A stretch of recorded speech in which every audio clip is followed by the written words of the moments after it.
नमस्कार, आप live cities देख रहे हैं। मैं हूं जय शुक्ला। देखिए, बिहार में जातीय आधारित गणना की शुरुआत हो चुकी है। लगभग 75% पहले चरण का काम पूरा हो चुका है। आपको पता है कि पहले चरण में मकानों की गिनती की जानी है, उसके बाद जो है जात पूछी जाएगी। बिहार में एक तरफ जातीय आधारित गणना चल रही है तो दूसरी तरफ इस पर सियासत, और तीसरी तरफ सुप्रीम कोर्ट में याचिका पर याचिका दायर किए जा रहे हैं इस बात के लिए कि बिहार में जातीय आधारित इस गणना को रोका जाए।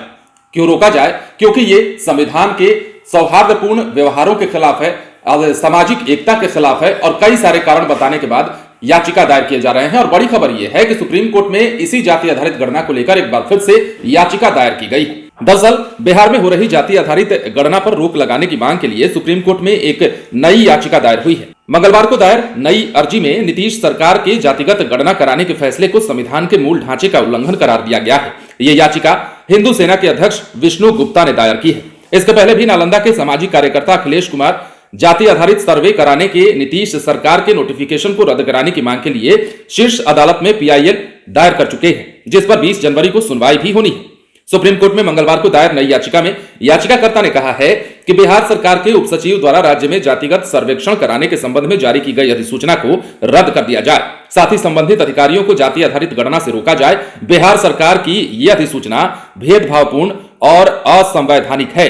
इसी तरह की अन्य याचिका 20 जनवरी को प्रधान न्यायाधीश न्यायमूर्ति डीवाई चंद्रचूड़ और न्यायमूर्ति पीएस नरसिम्हा की पीठ के समक्ष सुनवाई के लिए आने की संभावना है। याचिका में आरोप लगाया गया है कि 6 जून 2022 की अधिसूचना संविधान के समानता से जुड़े अनुच्छेद 14 का उल्लंघन करती है। इसमें यह भी कहा गया है कि संबंधित अधिसूचना अवैध, तर्कहीन और असंवैधानिक है। तो क्या बिहार में जाति आधारित जो गणना है वो सही हो रहा है या गलत हो रहा है? ये सवाल जो है कईयों के मन में चल रहे हैं। बिहार ही नहीं, पूरे देश के लोगों के जहन में ये सवाल चल रहा है कि बिहार में जो कास्ट सेंसस हो रहा है किस लिहाज से सही है और किस लिहाज से गलत है, इसके फायदे क्या होंगे, इसके नुकसान क्या होंगे। हालांकि सरकार का इसके लिए अपना तर्क है इसके पक्ष में, और सरकार का यह कहना है कि जाति आधारित ये जो सर्वेक्षण हो रहा है इसके बाद पता जब चल जाएगा कि कौन कितना है और कौन कितने पानी में है, तो उसके आधार पर जो है हम विकास के कार्यों को अंजाम देंगे। लेकिन कई एक्सपर्ट्स का यह भी सवाल है कि आखिर जाति पता करने के बाद ही किसी राज्य के विकास को कैसे संभव किया जा सकता है, बड़ा सवाल है।